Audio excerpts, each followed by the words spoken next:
and welcome back.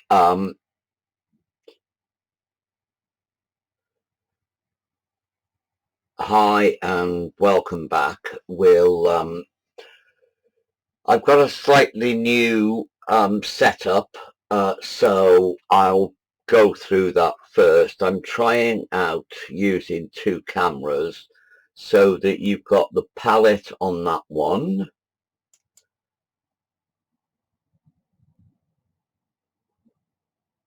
and you've got the paper on that one, and hopefully if I go on to this one, you've got the palette in the corner, so you'll be able to keep track of what I'm mixing. Right, I've set up a slightly different palette of colours for this. They're all, I should have got that before, they are all professional colours, either Winsor & Newton or SAA.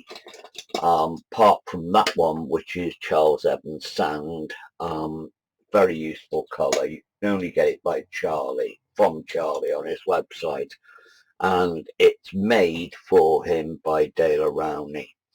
Okay, so going round clockwise, I've started off with the Charlie Evans Sand. That's Parole Red. That is Permanent Rose. The reason I'm using Permanent Rose is because I've run out of alizarin crimson. Then we've got Farlow Blue, Ultramarine, Lemon Yellow. That is Jackson's Pure Yellow. So some of these are Jackson's paints as well. I like that because it's very pure, but more of that later. Hooker's Green. Quinn's whatever it is, Violet. Neutral Tint, and raw, no, that's not raw umber, that's yellow ochre, that's light red, that's burnt sienna, and that's burnt umber. So what I've got here, I won't use all these colours. I've got two of each primary, one of each secondary, and a grey. These are earth colours plus a grey. And basically that's all I'm going to be using. It's a system that I've tried to develop over quite some time now, and it works out. I can't get myself down to having 7 or 8 colours because I always need to do much. But if I go with warm and cool primaries, middle secondaries, some earth colours, I find I can do anything I want that way. So what I'm going to do is, you'll see, well, you may have noticed I haven't put out a reference picture because I don't know what I'm going to be painting. I'm going to do a loose watercolour background and leave it to dry and see what pops out. It'll be a landscape, I know that much, but what sort I don't know yet. So let's see what happens.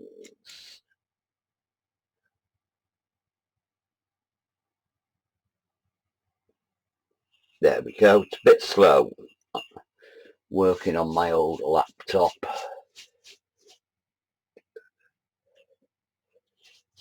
I'm gonna get this paper really wet. If you're doing a lot of wet in wet, you do need good paper, sadly. Otherwise, it tends to turn to mush while you're painting on it. This is, I think, £140 rough, and I've taped it down all the way round, not really to hold it, but because it looks nice when you take the tape off. Isn't that pathetic? Right, okay, we're nearly nearly wet all over. A little bit more around the edges because the edges tend to dry more quickly.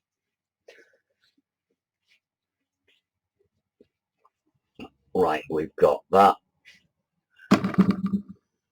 That's not an earthquake, anybody watching from California. That is me bashing my tripod.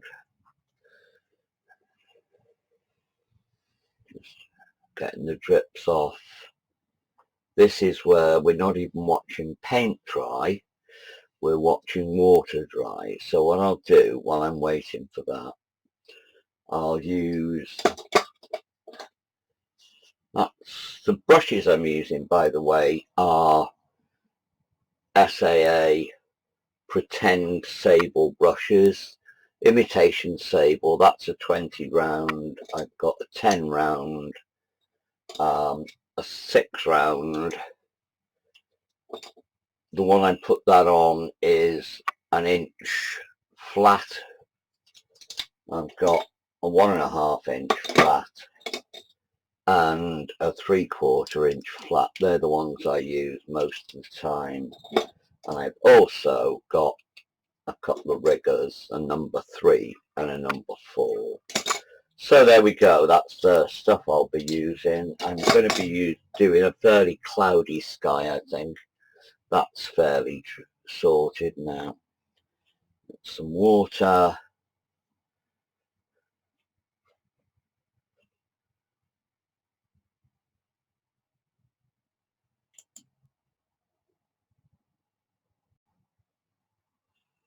Some water. I'll use the ultramarine, touch of light red just to knock it back.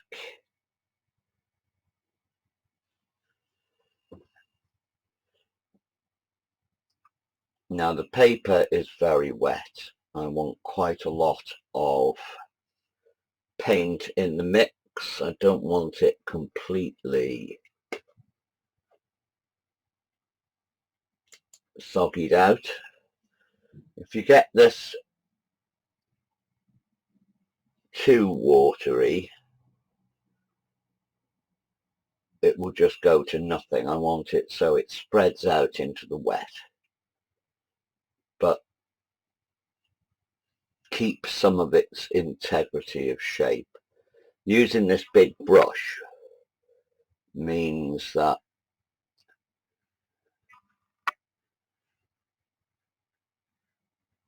I can't really be too detailed with anything.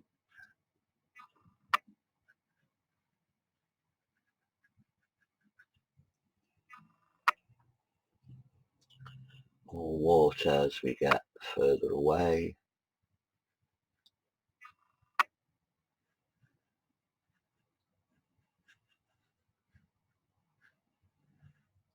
I'll put some down there in case I have a reflection of anything.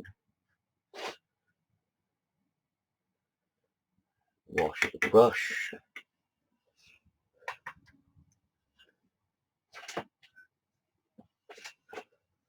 Dry the brush.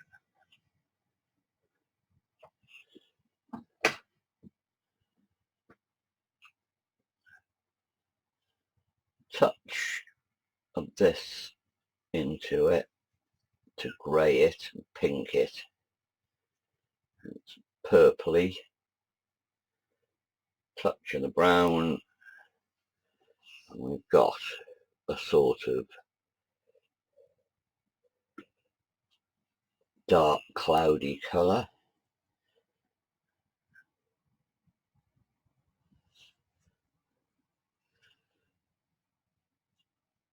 A lot of water. I don't want this to be too dark. I want it to spread out.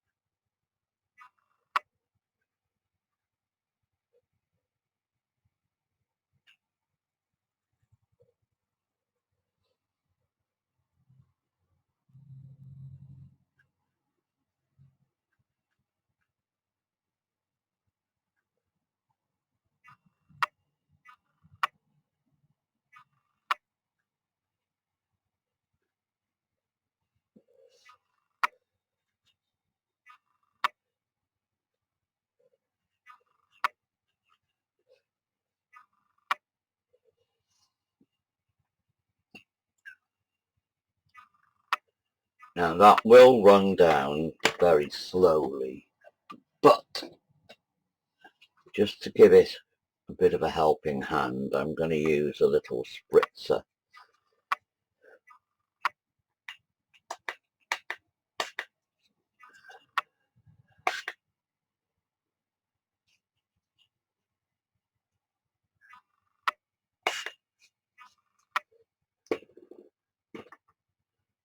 And because I've got the board on a hinge, I can tilt it, let it run down a little bit faster.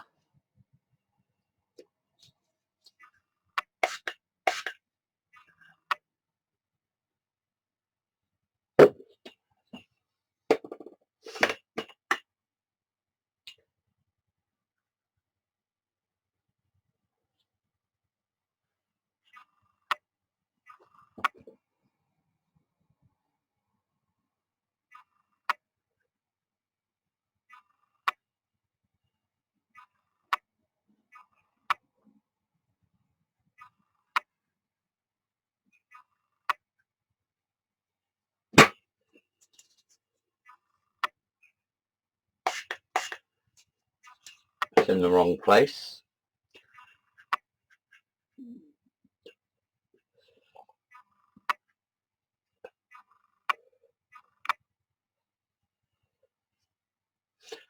Right, just leave that. We are now in the unenviable position of watching paint dry. So what I shall do is just pause the video there and go make a cup of coffee. Oh, hard edge. I don't want a hard edge. That's one thing I do know. Damp brush, just to soften it. While the paper's wet and the paint's wet, you can faff around. But it's not a good idea when you're doing wet in wet, because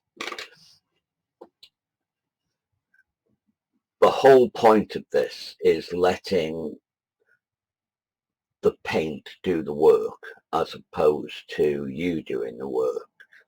So we just put that on pause and leave it for 5 or 10 minutes and see what happens.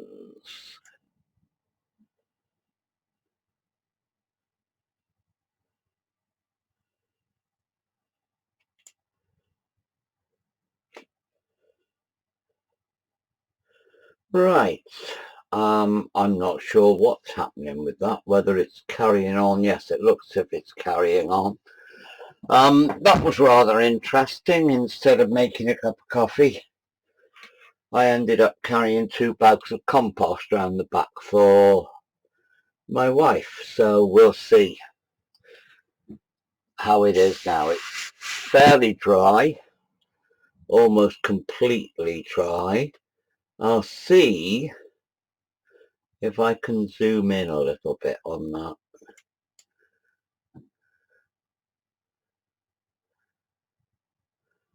Wrong one.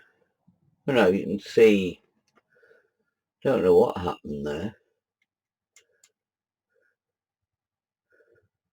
It's the wrong one.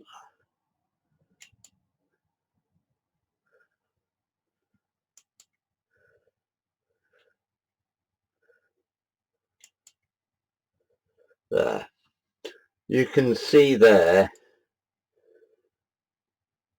how it's blended quite a lot more.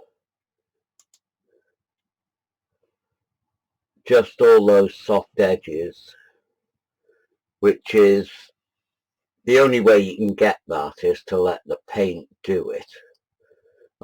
Ultramarine is very good at doing that. Now let's see if I can get it back where it was.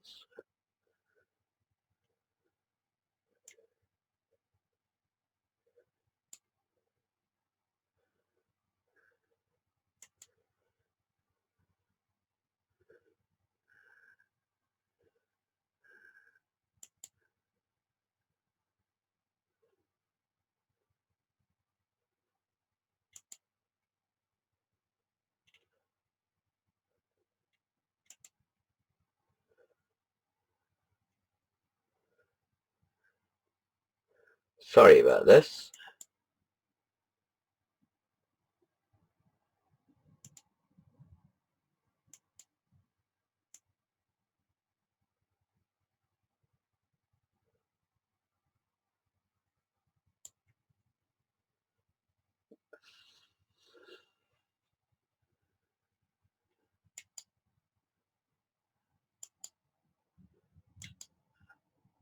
That serves me right for faffing around with it in the first place. Right, okay. The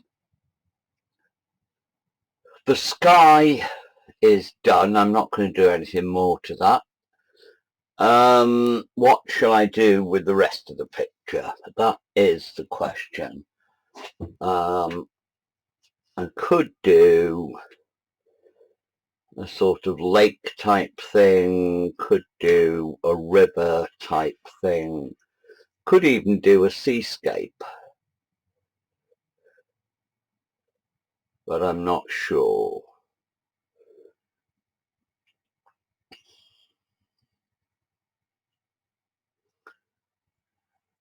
Okay, that's me thinking, that grinding noise. I shall use the number 10 and I'll put some distance over there, see what happens. Okay, I'll use the mix I've already used for the dark bit into that, some burnt umber and some yellow ochre, a bit more blue.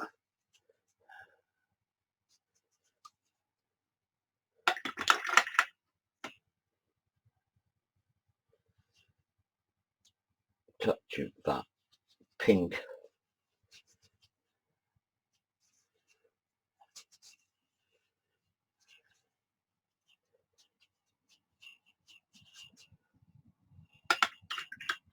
This palette, by the way, I was given a few years ago by a friend of mine. It's really wonderful. I think it's somebody Pike palette, but it's got these little things and you can pull paint out of them. It's got quite a lot of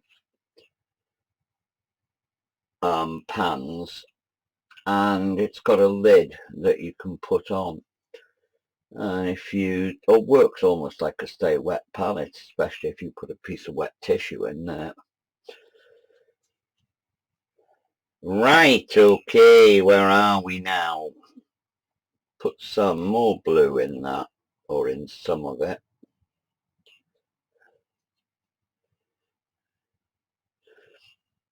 And put some mountains.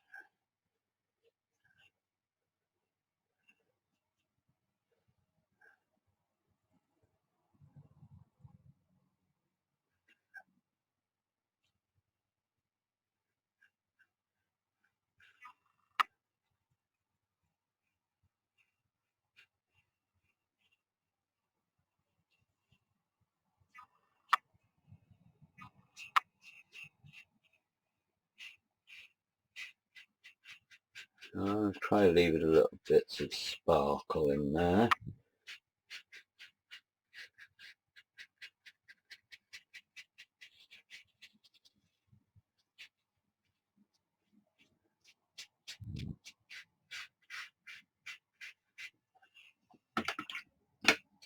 And just at the bottom, yellow ochre.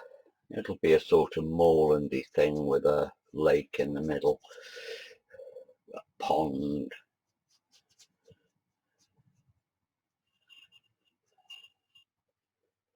I think I'll put a touch of the green into that. Never ever ever use tube green on its own. It's a handy shortcut to mixing different greens, but if you use it on its own,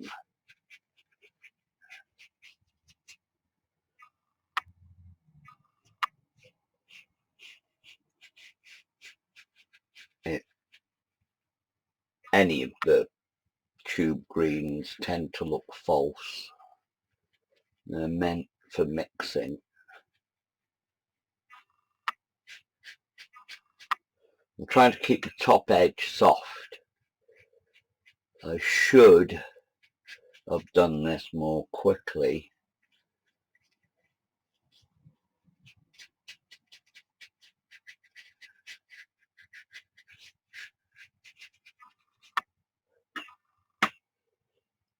Bring it forward by putting a little bit more, quite a lot more yellow ochre. Again, while that's still damp, let it bleed in.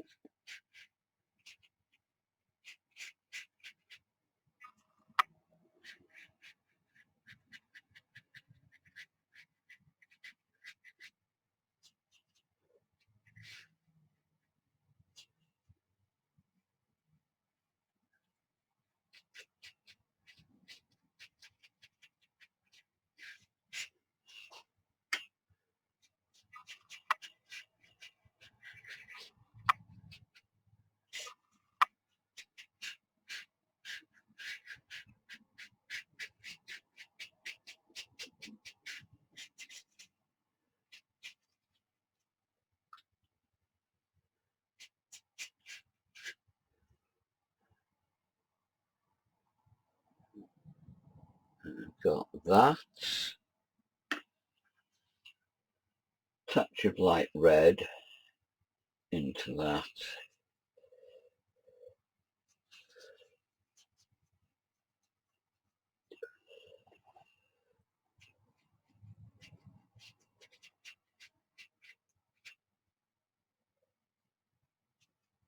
Bit thicker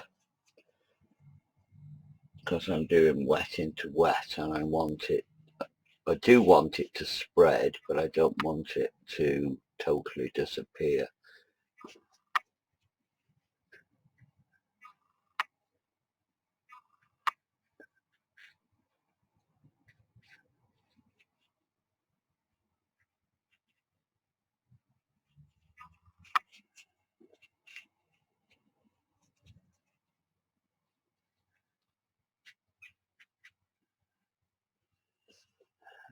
Okay.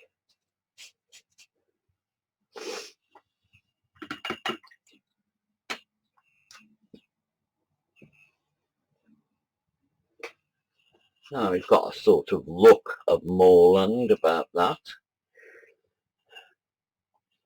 Now I'll put a fairly hard edge along that pond bit,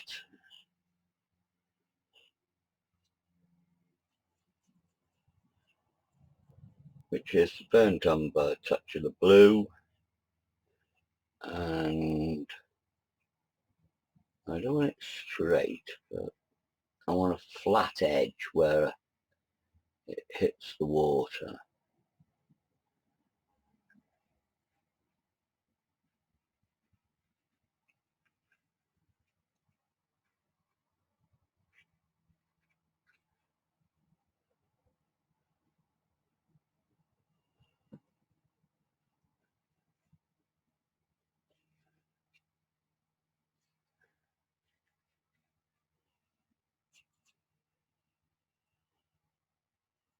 I've added a little bit of hooker's green to that because I want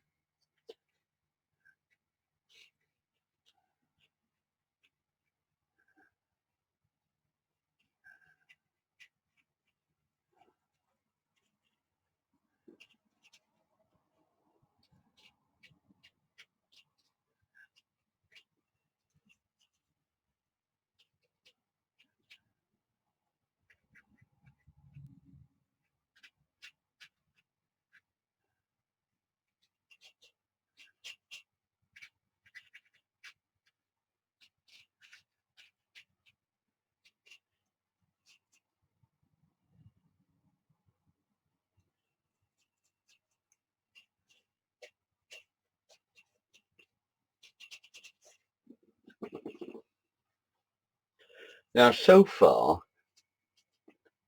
I'm pleased to say there's no actual shapes in this. That's the whole point. Most of the colour mixing apart from broad colours, most of the detail colours, the paint is doing it for itself. And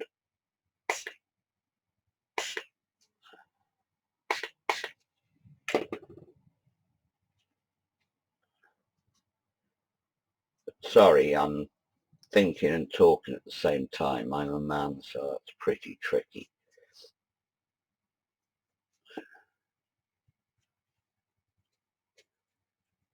I put a squirt on there because I wanted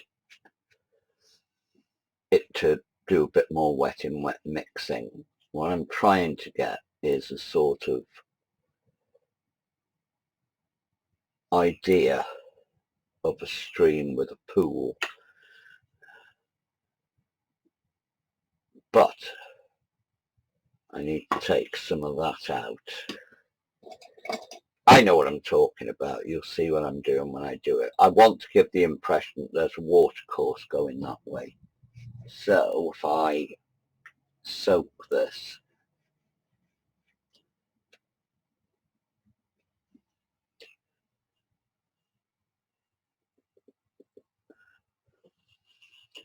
clean damp brush. When I say damp, I mean damp, barely wet.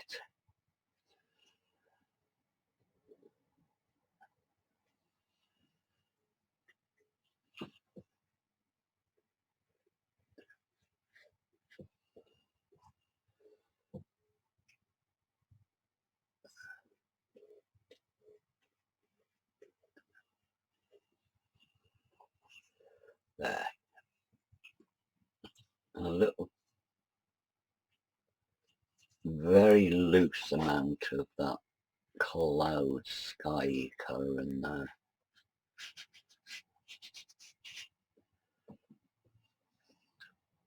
So we've got that now. Rather than being a very boring round pool, I'm trying to give the impression that there's water coming that way.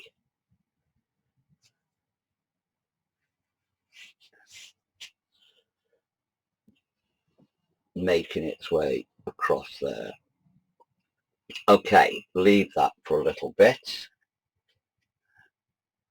Let it dry, he said, fiddling. I'll go back to the middle distance. I want to put some distant foresty bits going across there. Blue. It's a long way away, so it has lots of blue in it. Green, because it's trees. A touch of the grey. And that's got too much. Touch more green.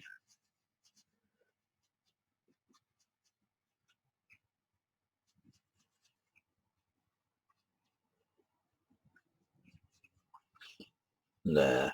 Don't know if you can see that properly, but it should be a dark sort of, well, not too dark. I know what I mean. I got so angry with kids saying that to me when I was teaching. Right. I've got a slightly dark mid-toned greeny grey wash there. And I'm going to paint a forest.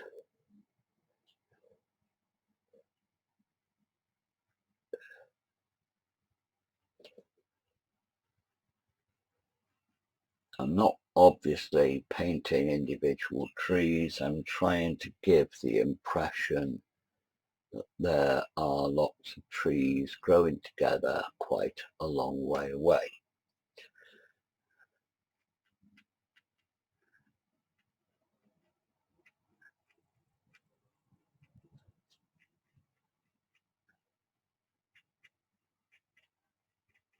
because living where I do in North Wales, you get used to these moorland scenes where you get large expanses of moorland, and into the moorland you've got these forests and little woodland streams that go downhill and eventually find their way all the way to the sea. I've added a little bit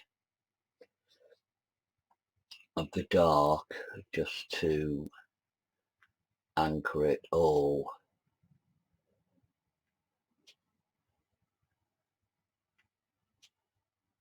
to the landscape.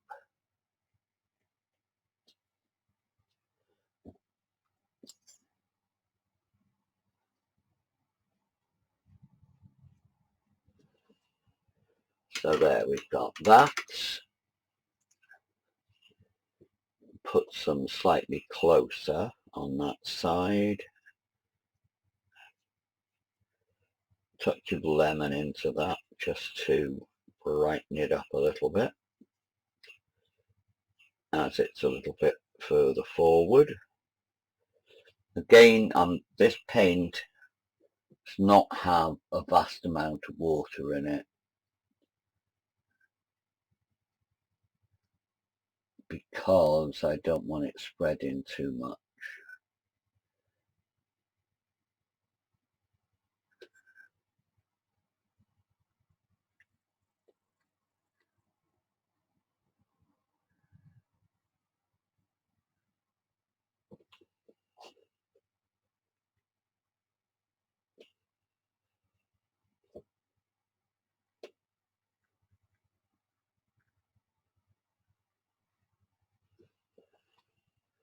There.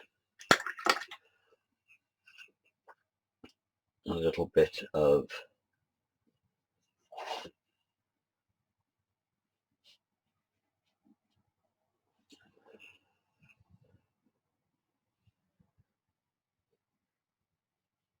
structure to the middle distance.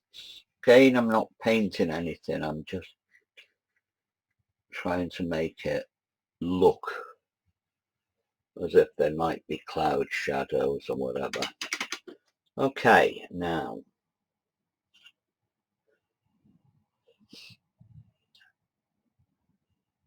I'm getting somewhere. Need to put stuff along the banks of that river on that side, even if it's only darker green. And some more of the lemon to that and some yellow ochre.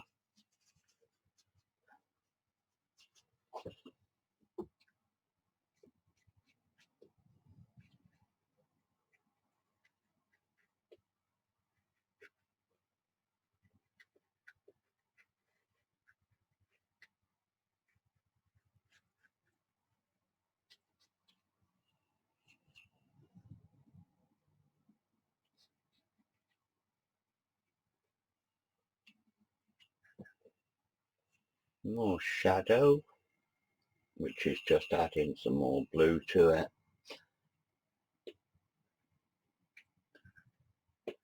Again, it's all going in wet on top of the dry stuff at the bottom.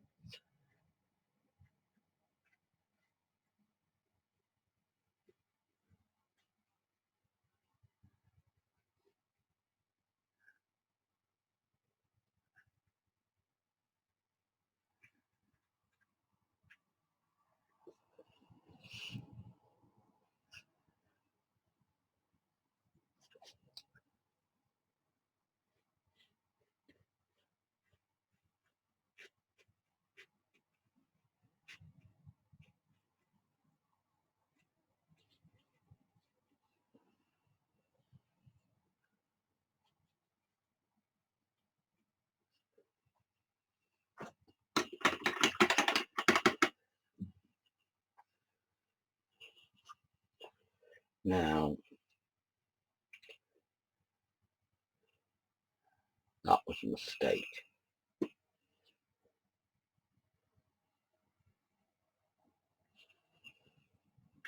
pull some more white out here.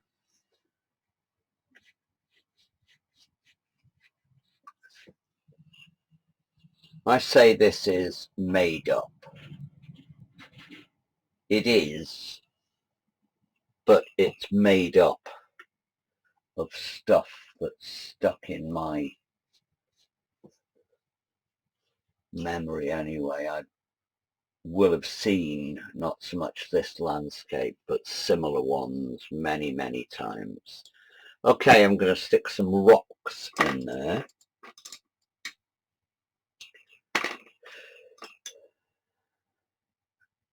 Use this again.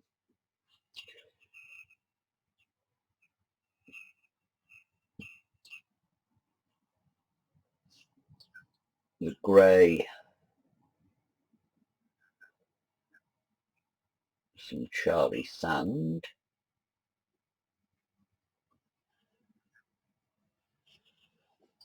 I'm just going to use the corner of the brush.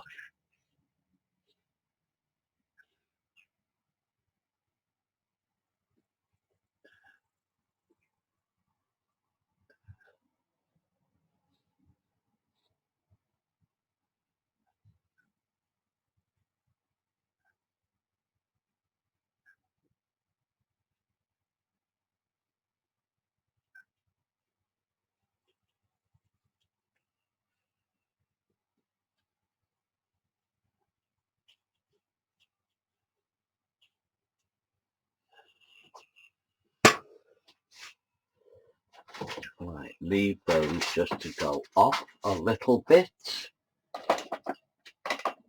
Let's see if I can find a piece of card. I wasn't expecting to be doing this, so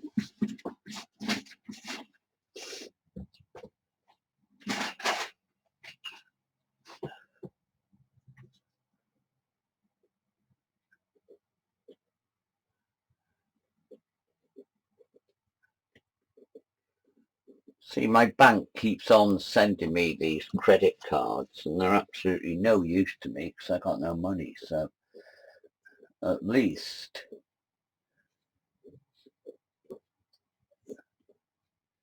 I can put them to some sort of use.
Okay, now get rid of some of the dark at the bottom.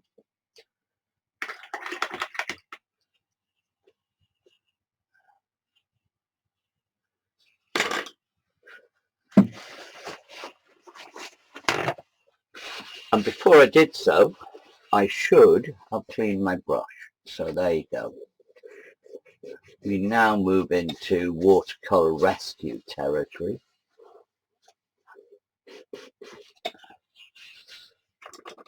But it's a good thing. Never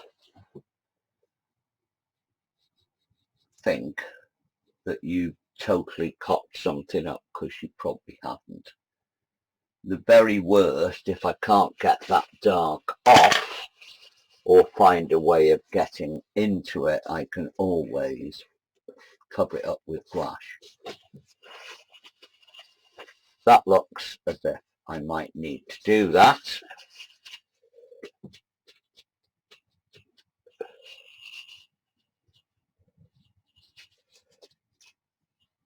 But that was purely and simply me not cleaning out my brush. But I'll leave that till the end.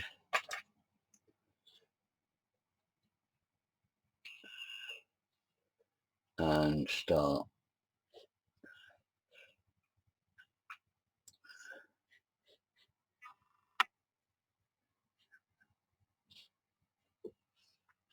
Okay, I am now going to put a little tree going up there.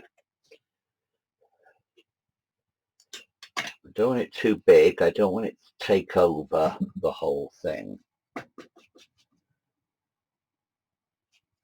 Some yellow into this.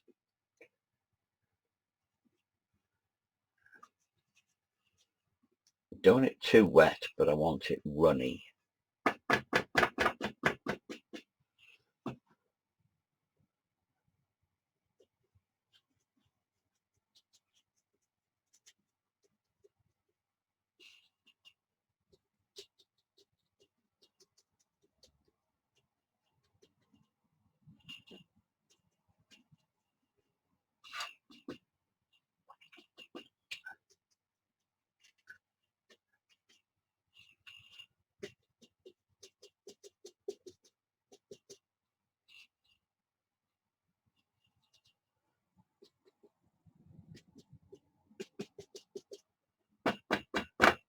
I'm actually bashing that brush,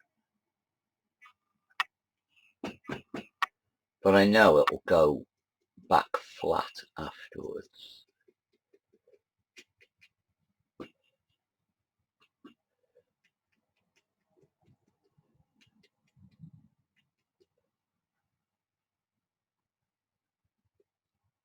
Put some yellow ochre mixed with the lemon yellow. That's fairly opaque.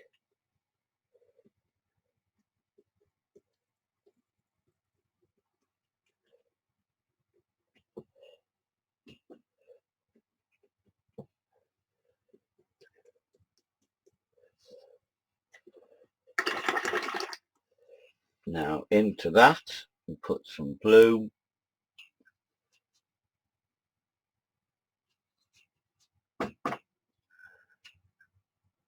Too much water.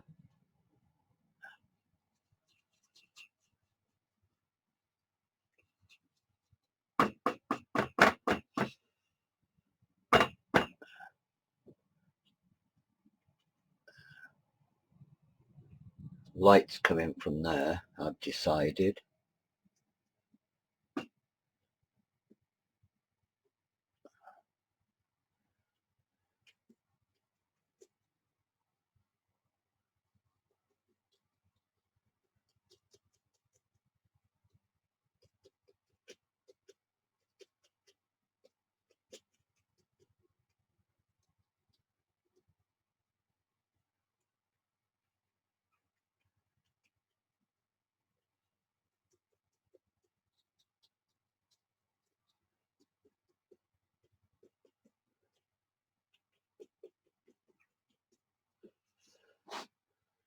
Okay, we've got that.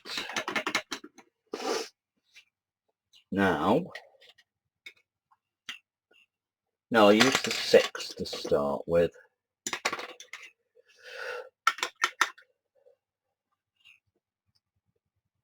Yellow ochre,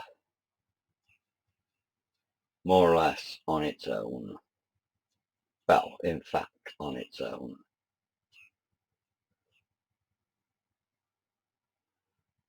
Practically tube consistency.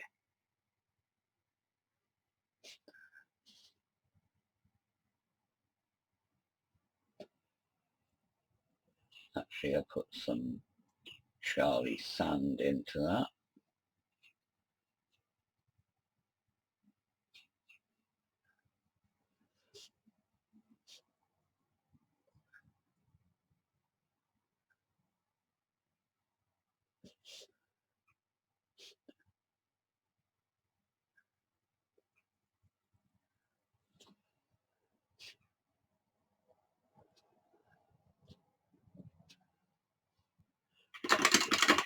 while that's still wet, mix up some umber into the same mix.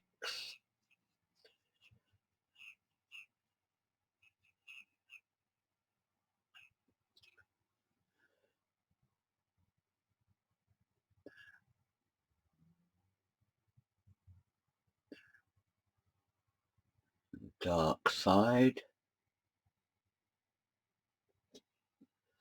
Now I'm going to go to my little number 2 rigger. Thought it was a number 3, but it's a number 2 just as well, because I need to be skinny ribs on this one.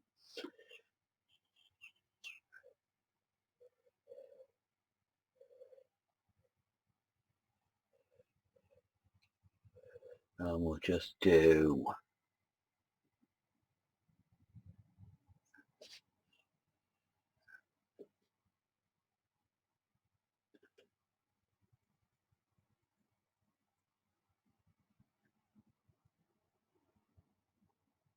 how easy is that?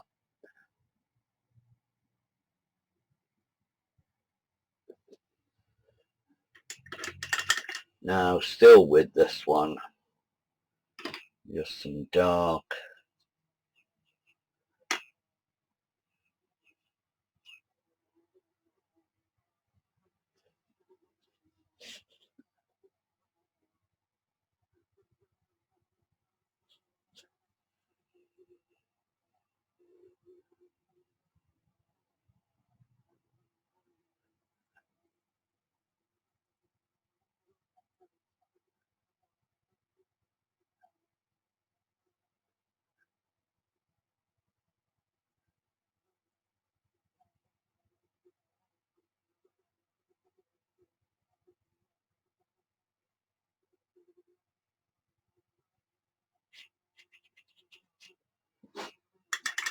right. Now I'm not mad keen on that, so using the number 6 and clean water, very damp brush, no, a not very wet brush at all. I'm just going to soften some of that.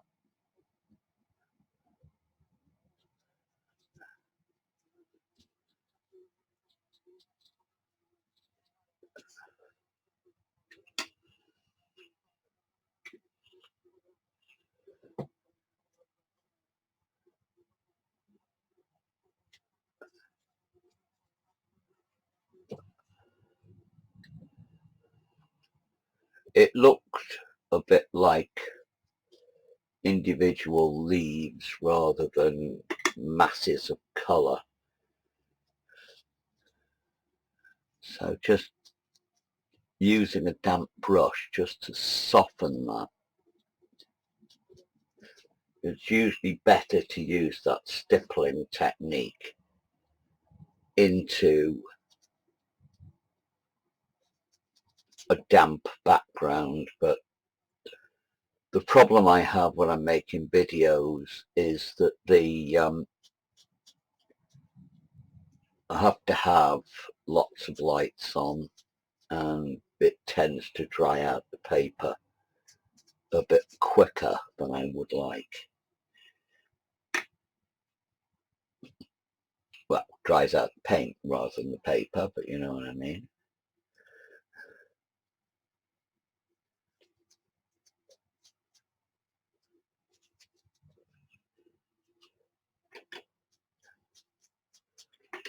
The side of the brush is a very useful tool.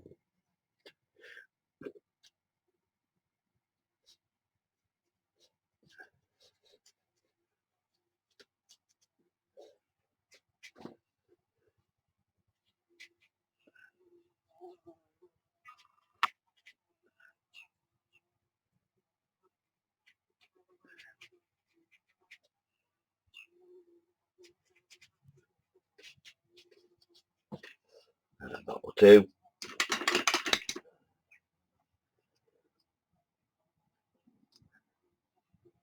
Now we've got that dry.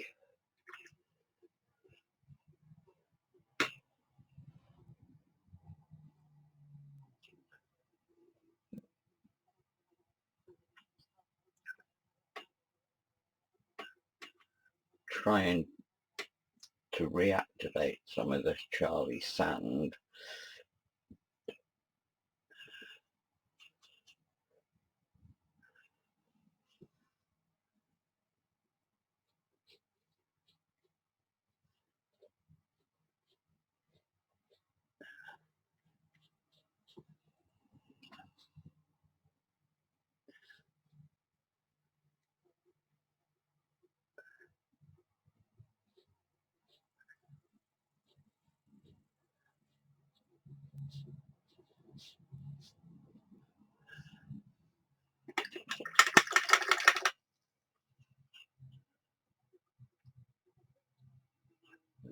Adding the Charles Evans sand is fairly opaque, so what I'm doing is using it to mix with other colours to cover. This river is a mess. I will have to tidy it up with gouache when I finish, but I want to get some impression of moving water before I go in with the gouache.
Right, what I'll do is I'll get some white gouache now and I'll just put some highlights in the water, then I can do the foreground very loosely on top of it.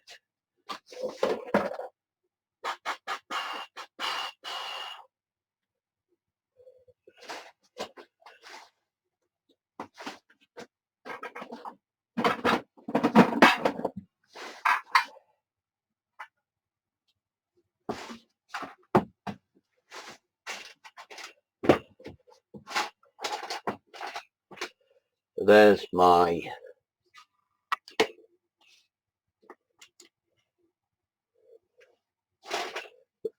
my gouache palette. It's a porcelain one, and I'll just reactivate the white and use my little number 6 wherever you've gone.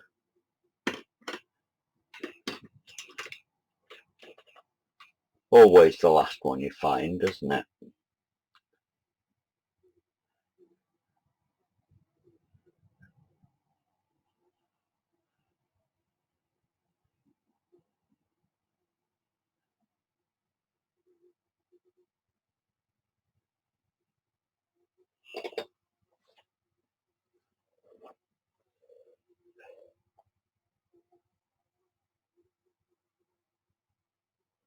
Usually I would use a tube of gouache, but it would have taken me too long to get one. I knew exactly where this was.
Right, put that to one side.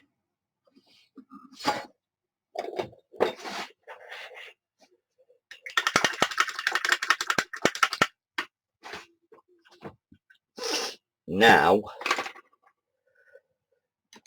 where's my flat brush?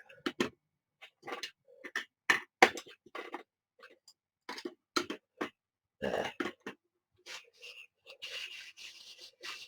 All I'm going to do now is the foreground and that bit, which is foreground. Okay. This hasn't turned out particularly good, but it's a learning curve. We'll put yellow ochre and light red straight at the tube.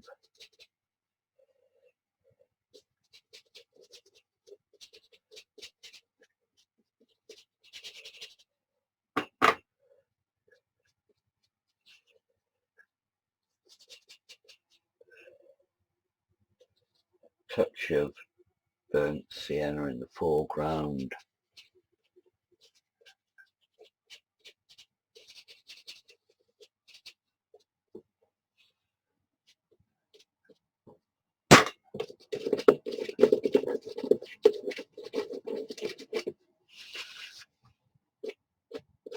Leave that to dry a little bit more before I do it.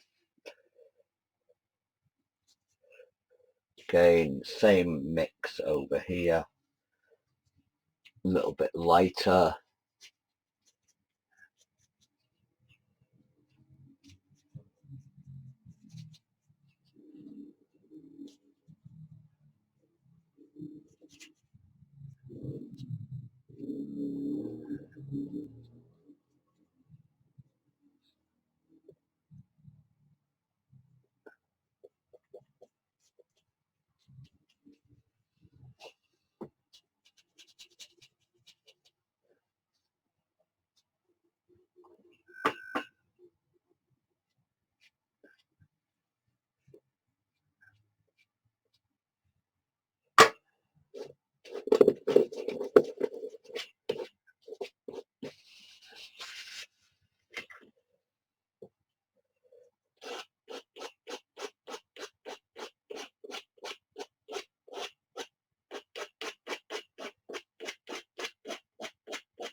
Right, okay, that's not working.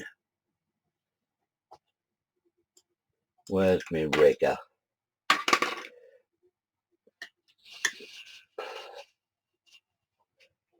Okay, last ditch attempt.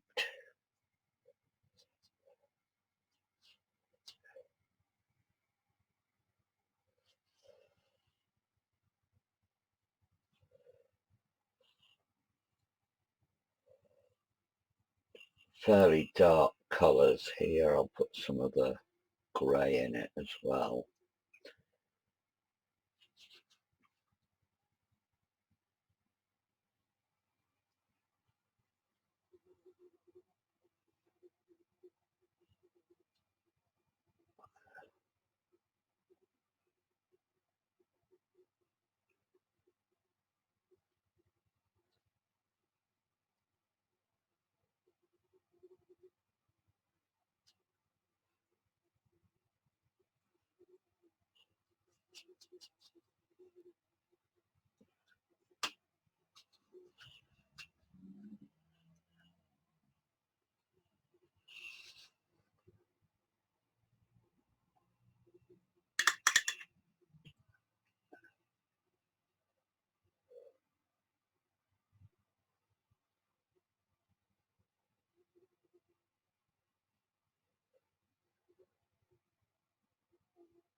Right, I'm fiddling now. Get some blue to put a line, a squiggle.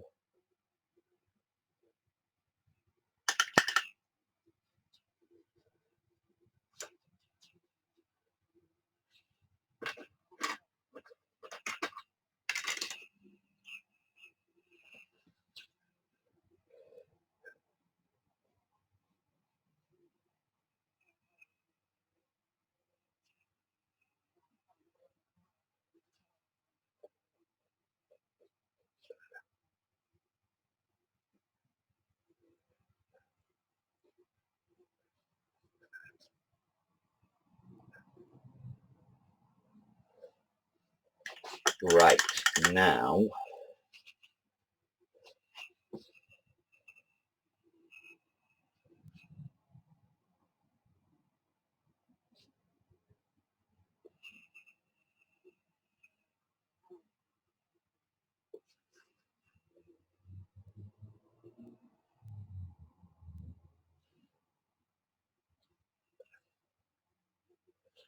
trying to get some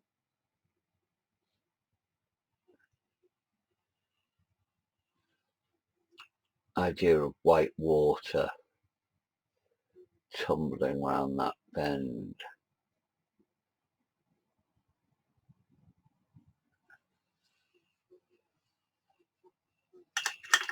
I will need to get the white back.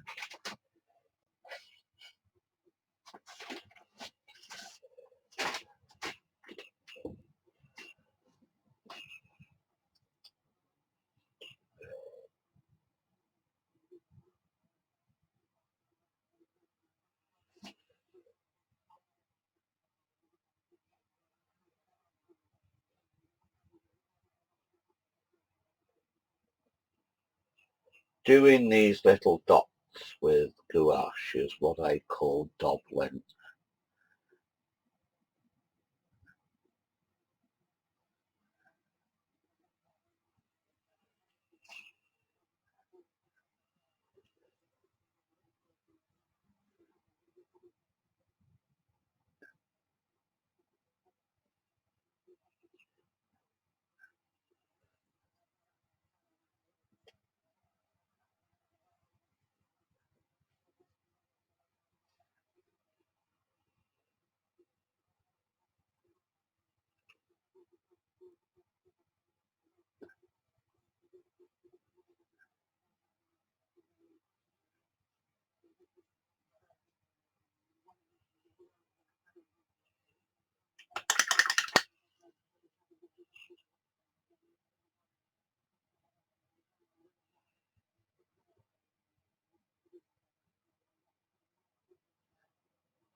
I've gone quiet because I'm thinking.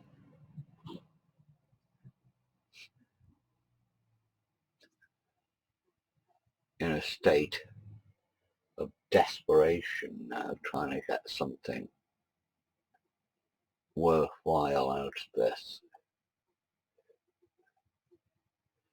Okay, I'm gonna leave the white. What I will do is reactivate some of this yellow ochre gouache.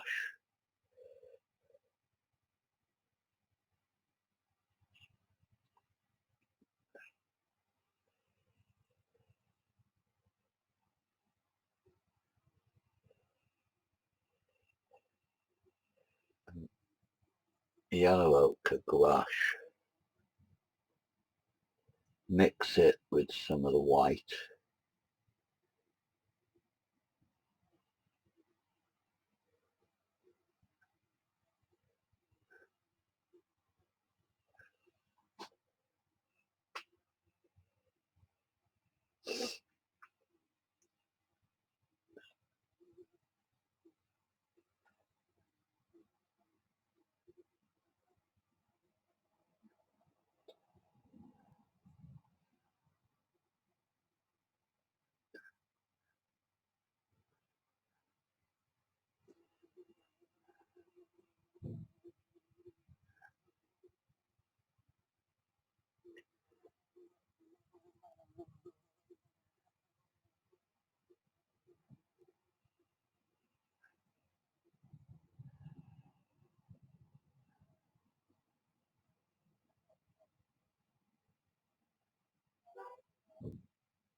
Right, I'm going to leave that because I am definitely fapping with it now.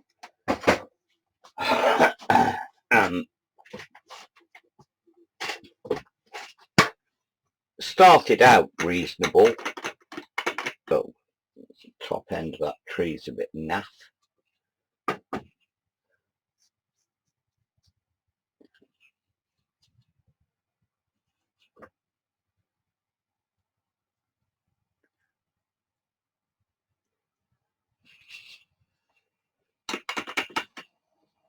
Okay, Moorland stream or something like that.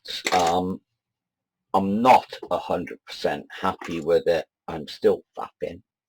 Put some darks in this foreground, put some real red into that.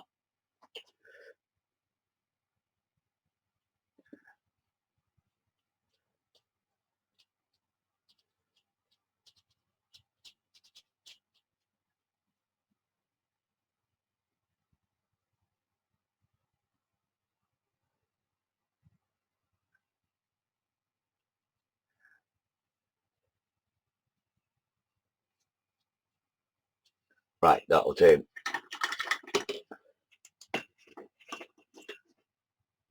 Take the tape off.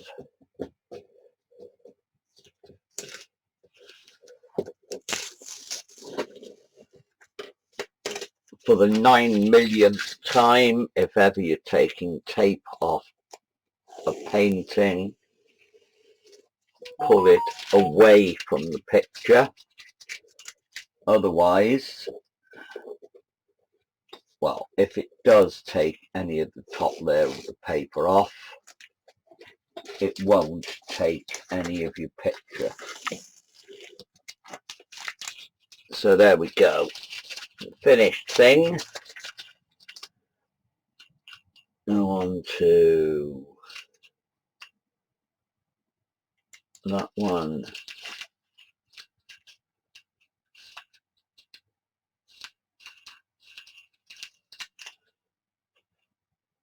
Yes, there we go. Straighten it out a bit. And there we have it, the finished picture. I'll do a little bit of zooming in and edit that out at the end, but started out very loose, ended up not very loose, so there we go. Thanks for watching. It turned into a longer video than I thought it was going to, and it'll be a little bit longer still when I put the tail end bit on. So there you go. Thanks for watching. Toodaloo. See you soon.